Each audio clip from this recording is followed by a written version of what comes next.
Okay. Hi, my name is Maris Kreisman and I run events and marketing at McNally Jackson. And I'm so thrilled to welcome you to another excellent virtual event for the store. If you go to mcnallyjackson.com and look at our events calendar, you'll see all the amazing writers and programs we're hosting in the coming weeks. Please keep an eye on the site or subscribe to our newsletter to hear more about what's coming soon. There will be time at the end of today's or tonight's conversation, wherever you are, for your questions. You can use the Zoom chat function to submit any questions you have. So start thinking of them now, and we'll get to them towards the end of the hour. We're glad that even though we can't all be in the same room at the moment, we're still able to host events during this difficult time. As we've changed phases from staying at home to opening for curbside pickup to again admitting customers into our 4 locations, indie bookstores like ours still need more support. And so if you enjoy free events like this one and want us to keep hosting more of them, please buy books from us, especially if you're in the US.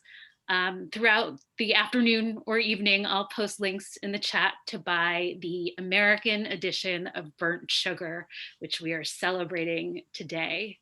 I'm so delighted to welcome Avni Doshi, who was born in New Jersey. She received her BA in art history from Barnard College and her MA in history of art at University College London. While working as an art writer and curator in India, she began writing fiction.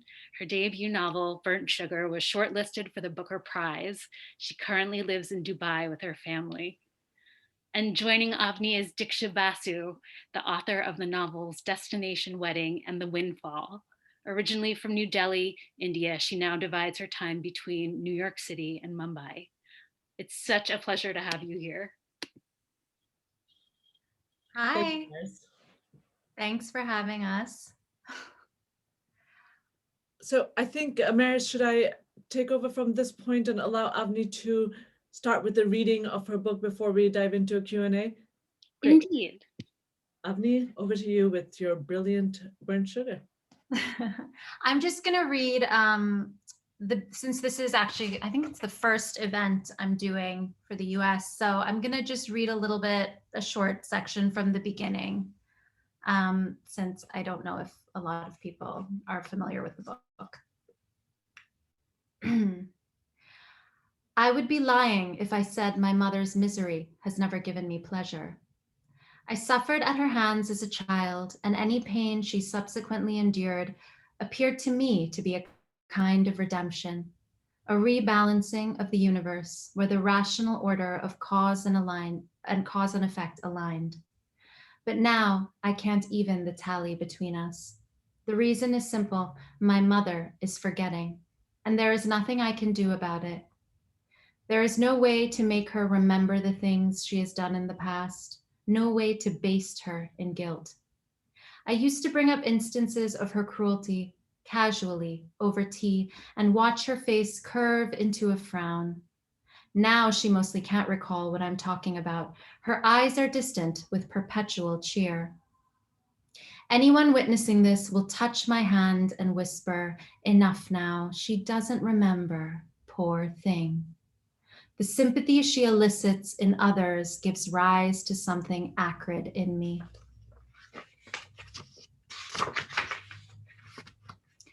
Sometimes I refer to Ma in the past tense, even though she is still alive. This would hurt her if she could remember it long enough. Dilip is her favorite person at the moment. He is the ideal son-in-law. When they meet, there are no expectations clouding the air around them. He doesn't remember her as she was. He accepts her as she is and is happy to reintroduce himself if she forgets his name. I wish I could be that way, but the mother I remember appears and vanishes in front of me, a battery-operated doll whose mechanism is failing. The doll turns inanimate. The spell is broken. The child does not know what is real or what can be counted on. Maybe she never knew. The child cries.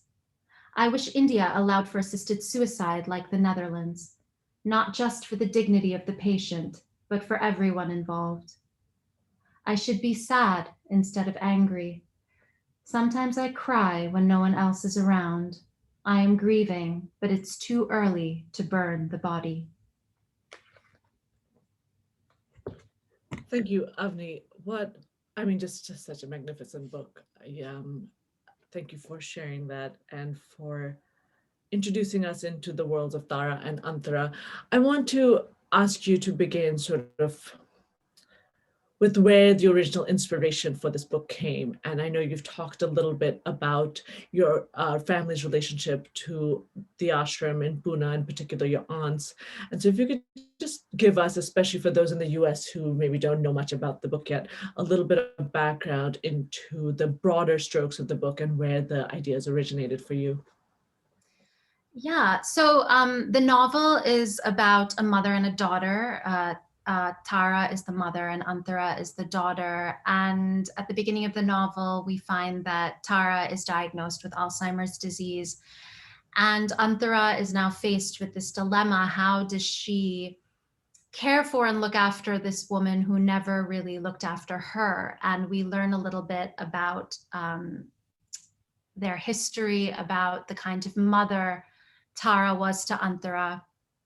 And I think one of the things that really inspired me was the city itself, Pune, where the novel is set. And that's actually the city where my mother is from and where her mother still lives. And it's a city I spent a lot of time in as a child. And I guess in that sense, my memories around Pune they're not necessarily the most accurate memories, but they're very layered. And there's something very vivid about them. I guess they have that vivid quality that your memories as a child have, maybe not very accurate in a way, but very detailed somehow. And so I really delved into the novel, into the writing in that way. And also, you mentioned the ashram. The ashram is not a huge part of the novel anymore, but in the earlier drafts, it was kind of the central point of the novel. And my mother's family, Pune is where the Osho ashram is, and I'm sure a lot of the people listening are familiar with Wild Wild Country, and so maybe you know a little bit about Osho, and especially his exploits in the West. The ashram in Pune is a little bit different, I think, especially when my mother's family started to get involved. There were not as many foreigners. It was kind of a little more, I guess it was slightly more conservative in certain ways. But most of my mother's paternal aunts were members of the ashram. In fact, if you look at old footage of Osho when he first started giving talks all over India. He used to travel by train. You'll see my mother's aunts kind of sitting around him. So that was always there in the background, and it was kind of part of the conversation that I was always listening to as a child. And there was a lot of information, but at the same time, there were a lot of silences. Like there's one aunt, she's actually a cousin of my mother's, who disappeared. She was 18 and she was studying to be a doctor. She hated religion. She hated spirituality. She had no interest in it. And I was actually very close to her growing up. And one year I came to India and I heard she had kind of disappeared. She had gone, she met a guru. He came to Pune. She refused to meet him at first and then was kind of coerced into it somehow. And she sat at his feet in meditation for 4 hours out of the blue. I mean, this is a person who never meditated in her life. And she opened her eyes and she turned to her family and she said, "I'm going with him." And that was the whole story that I got, that she kind of was living in the mountains suddenly. And so there were these strange kind of stories and things that were left unexplained. And there were kind of these spaces that were there and kind of ripe, I guess, for my imagination to rush into. And that's really where a lot of that inspiration came from. It was more the questions that were left unanswered. And I guess part of writing the novel for me has been answering those questions in a sort of imaginative way. That's fascinating. One sort of a follow-up to that, but also partially about your craft process. Did you find, and I know this novel was quite a few years in the making, it's something you have been working with, struggling with for a while. Do you have and I know it's also your debut, so I'm not asking for sort of a lifetime of learned experience, but do you have, for this book in particular, what was the process of actually coming onto the page? Because your sentences, on the sentence level, each sentence just sings, but also the plot, the characters, the research that you've done into the slow descent into Alzheimer's, all of it, it's such a holistic novel. How did you approach the actual writing of it, and how did the drafts proceed? Each draft looked so different than the one before. It's almost, sometimes I look back. I mean, now I'm actually kind of scared to look back at there were 8 drafts and it took me 7 years. So each draft looked so different than the one before that sometimes I felt like I was just writing like different novels every time, you know? So that was definitely part of it. I was very aware of the fact that I needed to throw away, like really throw away the draft that I finished and really begin afresh each time. With the Alzheimer's piece, my grandmother was diagnosed with Alzheimer's disease about 4 years ago. And I suppose it's strange. I was already, memory and amnesia were already like very central to my thinking, not just about literature, but even I worked in the art world for a while, and even there, I was always thinking about these different questions around memory. But suddenly, everything became a little sharper and a little more painful when my grandmother was diagnosed with Alzheimer's disease, and I decided I wanted to save her. And I thought, that makes perfect sense. I have no background in science, but I'm going to save my grandmother from this disease. So I just plunged headfirst into researching Alzheimer's. And I mean, I was looking at Ayurvedic remedy. I was looking at, of course, like mainstream medicine, but I was looking at like Ayurvedic remedies, at Chinese medicine. I started to get really into functional medicine and like integrative medicine and different theories about, going into the root cause of the illness. And I didn't know, I was collecting all this information, and then I was kind of presenting it to my family, and they were just like, "You're ridiculous. We're following the doctors. What do you know?" And I was full of all this energy and all this feeling, and I had all this information, and I think I didn't know what to do with it. And so when I started writing this draft, it was like, it just kind of fell into the book in a way. And none of the other drafts had this Alzheimer's piece, but it really just became like an integral part of the book. And it also fit in, as you mentioned, with these like overarching themes to do with memory and like remembering and forgetting. And I guess, and I've said this before, but in the novel, Antara tries to make sense of her mother's Alzheimer's through her artwork. And I guess for me, I was trying to make sense of my grandmother's Alzheimer's through the novel. So that is a kind of parallel in a way between me and the narrator. You mentioned a few times the art world as well as your background in art. So I've known you for quite a few years. And when I first met you, you were working as an art writer, an art curator, an art critic. And what had always struck me about you before I read your fiction was your ability to see beauty, was your ability to find small flourishes of beauty in everything, not just in the art that you were working with, but also in the arrangement of the plants in your home. The way you lived your life seemed so aware of the pursuit of beauty.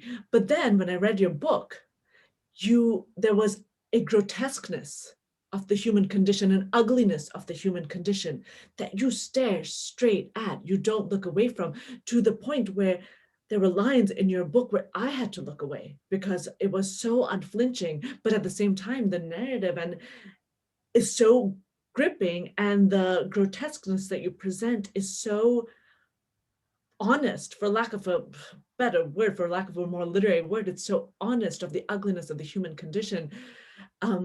How do you navigate those two sides of yourself and those two pursuits of beauty and ugliness and grotesqueness, and the way it's braided in the world, but for yourself as you see the world around you? Thank you for that. I think I'm like a pretty aesthetically driven person, like in my life, like in my home and that kind of thing. But in this novel, I was thinking a lot about the characters, what she's consciously aware of. But then I was also thinking about the shadow material that kind of exists below the surface and what she is not fully aware of herself, what she doesn't want to look at, what she doesn't want to admit. And also, I guess for me, it was more, I wanted to tell a story that was going to be truthful. I don't know, somehow the question of like aesthetics didn't really occur to me, but I suppose it's kind of naturally in there in a way. But I definitely, for me, it was really about bringing the shadow of things to the surface and bringing those things that she doesn't want necessarily anybody to know about. And I think that's one of the things that's been kind of complicated about Antara for a lot of readers. I think, this question of likability keeps coming up. And for me, it never occurred to me like that I should write a likable character. To me, it was more a question of, well, is she truthful? Is it a truthful character? And does this make sense? I mean, if she's coming from this kind of lineage of trauma that's been kind of passed down from generation to generation, I mean, is she going to really be likable? And what does likability even mean? I don't know. Like, there's this, I mean, I guess she's not sweet, I guess she's full of sharp edges. And I think that's been, I think, difficult for a lot of readers.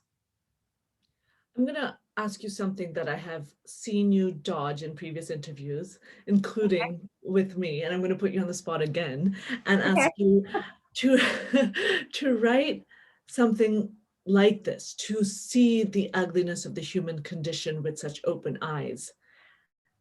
It takes a toll to read. I cannot imagine the toll it took to write. Yeah. You have said in an interview before that you felt deformed by the presence of these characters while you wrote. Could you talk a little bit more about how it affected you in the process of writing, in other aspects of your life, in your day-to-day living? Yeah, I mean, I'm in therapy, if that's like the question. I mean, I think there is a cost. There is a cost to, anything you do, there is a toll and there is a cost. I mean, you mean the specifics of like what that toll is or what it looks like in my day-to-day? Well, no, I don't want to force you into a therapy session right now, but I suppose, I mean, when you talked about having felt deformed, what did you mean by that? I think I don't know. I guess maybe like, for example, delving into like doing a deep dive into the shadow side of my character. I mean, it forces me to probably do a deep dive into the shadow side of myself. And I don't know if in the long run, that's necessarily a negative thing. I mean, maybe, I don't know. If I'm being optimistic, maybe it's pushing me a little bit toward wholeness Mhm. in some way, accepting parts of myself that I don't want to look at. Um, it's interesting because I've just started working on my next book, and it's a little bit about, it's also about families, but it focuses more on fathers, I guess. If you can say that this book focuses a lot on mothers, I guess this new one focuses a bit on fathers. And it's strange because I realized that, like, as I've started writing, I realized that actually writing about mothers is kind of easy for me compared to now that I'm kind of like thinking about fathers. That's actually harder. And I realized that there's this entire side of myself and my life that I'm probably avoiding and not looking at in a way. Um, so yeah, I don't know. I don't know that it's necessarily, maybe deformed is not the best word, actually. Maybe it's pushing me towards some kind of a wholeness. And interestingly, as you were finishing writing this, I don't know when, you can also tell us at what point you thought you were finished writing this and however you defined that. But as you were sort of in those phases, whether they were defined by you or your agent or your editor, as you were sort of in those phases, you were also entering motherhood yourself, and you were going through pregnancy and early motherhood. I'm a little uncomfortable asking this because it is a question that gets asked of mothers who are writers so often, and I go through it, you go through it. It can be an annoying question. So one, if it's not one that you want to answer, just don't. And but if you are willing to answer that, how did motherhood come into play as you were writing this mother-daughter book? You were writing the parts of it that, like I keep saying, are ones that we tend to look away from. And did early motherhood is so vulnerable as it is, it's so challenging, in any way sort of upends how you look at the world. So how did you manage both of those phases happening together for you? Well, to be honest, I wrote the draft before I gave birth to my first child. So by the time I was pregnant, I was actually pretty much finished with the book. So it was more kind of like this, like I kind of had to look back at the book, afterwards and then think, God, there was more of this feeling of like, did I get it right? What did I miss out on? And I'm actually glad in a way that I wrote it before I actually gave birth, because I've noticed that now it's kind of hard for me to revisit some of those sections. It's kind of a little bit hard. Maybe it's too close now, because I experienced like postpartum myself after my first child, and um, it's a little tough to revisit some of those sections. Actually, it just feels a little too close, and I don't know. I think I may need now again a little bit of time and space away from that, to maybe write about those things again. Hmm. Are you at a point yet where you are open to telling us a bit more about your next book? I'm very excited about it. And I know it just got announced, so congratulations. Are you at a point where you're saying anything else about it or not yet? Um, I can't really say much about it at the moment, but it's taking, the thing is, like, it's kind of in the early stages, and what's fascinating about the writing process for me is that the ideas evolve so quickly, and they kind of, I don't know, like mushroom, I guess, almost in different ways. And so it's exciting to me that, first of all, it's exciting to me to be in the process where I'm actually writing something new, because I feel like I've been just working on one thing for a decade. So it's exciting to be kind of in that exploratory phase again. And also to just remember the way stories can kind of move in different directions and evolve so quickly, so far from what the idea you kind of started with. So that's been really interesting. So going back to what I had asked previously to touch on, at what point you said you worked on this for 8 years, 7 years? 7 years, 7 yeah. years. At what point did you decide to let it go, and how did you decide to let it go? As in declare it finished? I didn't really decide. I think it was, well, this draft, I knew, I was really clear when I started writing that that this was the draft, and I knew because of the voice. So Antara's voice kind of popped into my head as I started. And the first sentence came pretty much at the beginning. And I kind of just knew that, okay, this is the voice that can carry me through this story. And then the editing process, it's like so much of a back and forth with your editor once you have an editor. For me, actually, I'm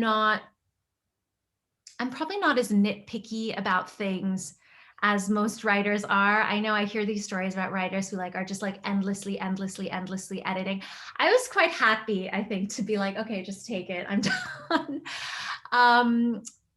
There was, of course, a lot of editing, but I think I didn't kind of go into that space where I was analyzing each word and each sentence. After a point, I was kind of happy to let it go.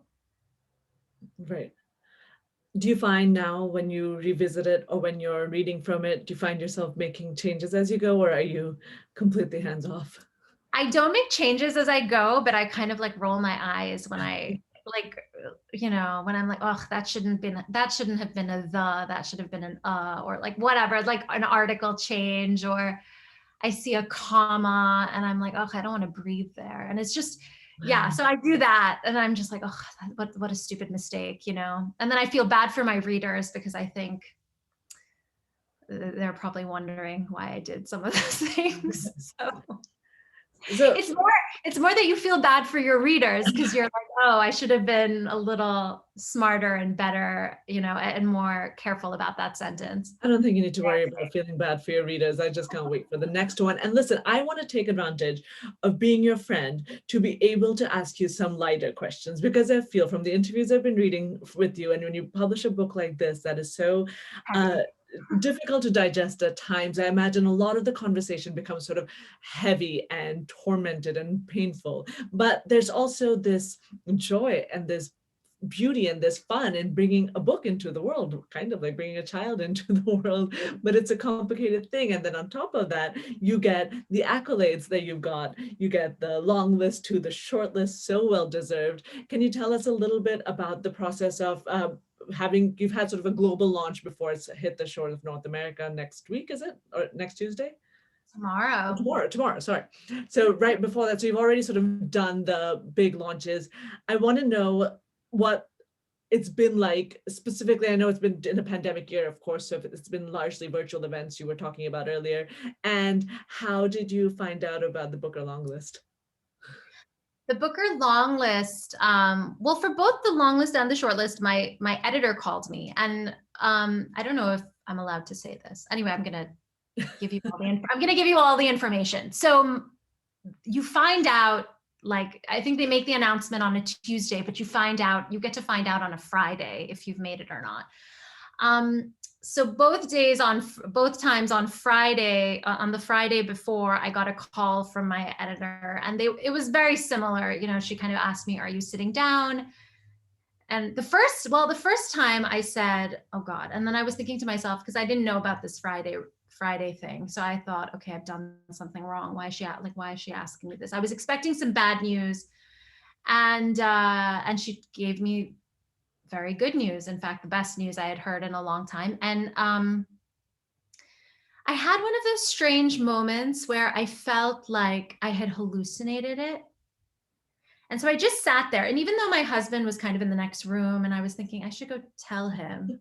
But then I said, no, let me wait. And I actually waited. I think I sat there and I actually waited for like the email to come through where it actually said it, because I wanted to make sure that it wasn't like a complete hallucination and that I wasn't going to be, spreading made up information. It's one of those strange feelings. And then I had to kind of lie down for a while and just like let it all sink in. It was very strange. I mean, you know me a long time, so you know that I have no background in writing at all. I really just started writing because I love reading. And so,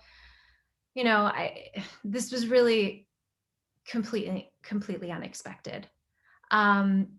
So I think it took very long for it to sink in. I think it's probably still sinking in to some degree. And how was it? Well, first of all, has your family read the book? How have they reacted?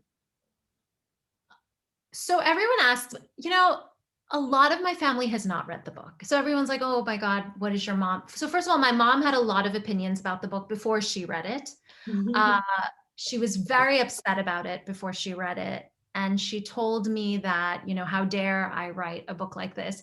I said, but you haven't read it yet. So anyway, then she read it and she realized that, the characters don't really resemble me and don't resemble her. So she felt a bit better. The rest of my family, I don't think that many people have read it. I don't even know if that many people have copies of the book, to be honest. So, I mean, they're supportive, but they're not big readers. I don't come from a family of like big readers. So, yeah. That might be a good thing. That might be a blessing. And how was it releasing it in India? It was still, well, I mean, I was there for the Bombay book launch, but other than that, how that was sort of right as the pandemic was about to shut the world down. What was the process like? Releasing it in India was great. I mean, the audiences there were extremely receptive. It's really interesting to me how the audiences in different places receive a book. I did a couple of readings in India before the book came out in the UK. And in India, I think that, there was like a lot of gravity and people were very serious. And it was very serious, the kind of reception of the book. And I remember the first reading I did in London, which was pre-pandemic. It was in January of last year, before the book had come out. I kind of did like a reading for just a group of people in the industry. And everybody was laughing. They were just cracking up. They thought it was so funny. They thought the book was hilarious. And I was like, this is amazing. Like it was such a different, like a deeply different reaction. So I'm very curious to see how the audiences in North America react to the book. I'm curious to know if they find the humor that the audience in the UK found, or if it's something in between. So yeah, that's something I'm excited to see. I want to end on, because I'm being told by Maris that we just have to start wrapping up before we take audience questions. So before we do that, how has this last year been for you and the pandemic? I know you're a big traveler and you've obviously been unable to do that. So how has the last year been for you? It's been very strange. I gave birth in the last year to my second child, and that was kind of bizarre. I mean, it's just, we're trying to find our way around this. It's like a new world. I don't know. We're still trying to make sense of it. It's been, a kind of blessing to be together, I guess, in this way. And also, I mean, it's also, I'm not going to lie, it's been kind of difficult. I think, to try and work and then have children and then kind of not have as much childcare as you might ordinarily have, it can be a little tough and a little frustrating. But I don't know. I think we're trying to kind of figure it out as best we can, like everyone else. Absolutely. Avni, this is not me exaggerating because of friendship. This is me honestly saying Burnt Sugar is one of the best books I've ever read. It's a magnificent book, and I am so excited about it releasing in North America tomorrow. Good luck. You deserve all of the accolades and shortlists and awards and long lists that are coming your way, and I'm very excited about it. And it's been a pleasure chatting with you today. Thank you. Thank you, Diksha. Thank you. Maris, over to you. Hi, what a lovely conversation. Thank you for asking the tough questions, Diksha. I'm sweating a little. We have a bunch of good questions in the chat, but remember that if you have questions, this is the time, type them in and we'll get to them. So the first thing is Cheryl Martins asks, Avni, what did you learn about yourself in writing your Sorry, book? what did I learn about myself? What did I learn about myself? You know, one of the things that happens to the narrator throughout the course of the novel is we see her coming into her aggression in a way. She's sort of she's a child, you know, in some of the flashbacks in the novel, she's a child and she's kind of at the mercy of these other forces. She's at the mercy of her mother. And she's sort of helpless. And as the novel progresses, she is sort of more and more aware of this aggressive capacity and even this capacity for violence. And I think writing the novel made me aware of my own aggression, I think, to some degree, of my own capacity for aggression, and how that can actually be a positive thing and a powerful thing. I think especially as a woman, and maybe as a woman of, you know, from a South Asian background, I have been taught that aggression doesn't really have a place. And I guess by giving my character the permission, I also was sort of giving myself the same kind of permission. Love that. Kieran says, when asked about writing Desi culture and references in their books, Salman Rushdie says that he does not care if non-Desis miss them, for they are only extra tidbits for Desis to enjoy. Do you have the same opinion as Rushdie? What does Desi culture mean to you? I think I wasn't interested. Yeah, I wasn't very interested in like over explaining anything. And even within Desi culture, I think there are these little debates and arguments about, you know, the importance of certain things. And there was on social media, there was kind of an interesting conversation the other day. I make reference in one of the early chapters of the novel that one of the main characters, he's of Indian descent, but born in the US. And he breaks his rotis, his chapatis, which is Indian bread, he breaks them with two hands. He breaks it with two hands. And, you know, the way I grew up, any self-respecting Desi uses, you use one hand to eat your rotis. And it became like a big conversation on social media. I was getting a lot of messages. People were upset. People born and raised in India were very upset. They said, well, I'm, you know, born in Delhi. I've lived there my whole life. I use two hands. Diksha, do you want to weigh in? One hand. Exactly. So, there are these kind of fun little questions and little conversations that have happened around the book. My mom had a couple of criticisms because one of the characters speaks in a kind of broken Marathi. So Marathi is the language from Maharashtra where the novel is set. And she speaks like a broken Marathi. So it's like a little bit of Marathi and a little bit of Hindi. And my mom is like, why would she speak broken Marathi? She should speak fluent Marathi. I speak fluent Marathi. And so I felt, well, this character, why would she speak fluent Marathi? It didn't make sense to me. So there are these kind of conversations that I think if you're not Desi, you might not get them, but I think that's okay. I'm okay with that. I'm okay with some things being a little bit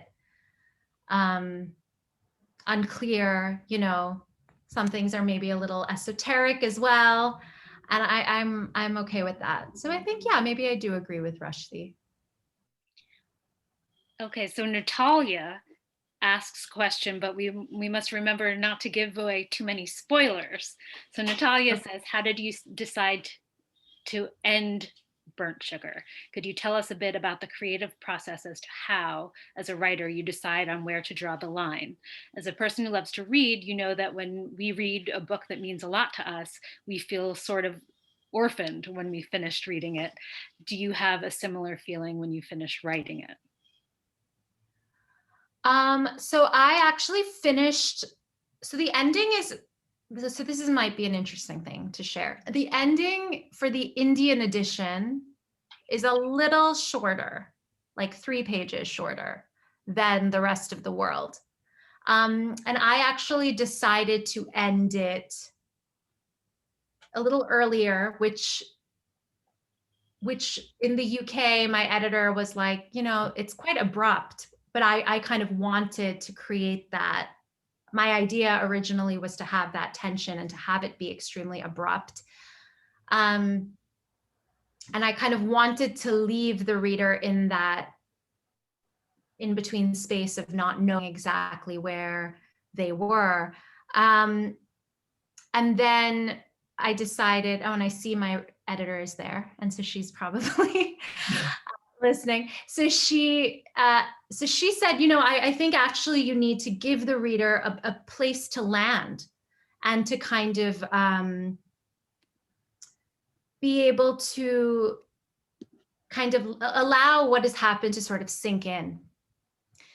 And so we did that. And I think actually that really worked, in my opinion, very well. And so I guess the answer is that I didn't know really where to end.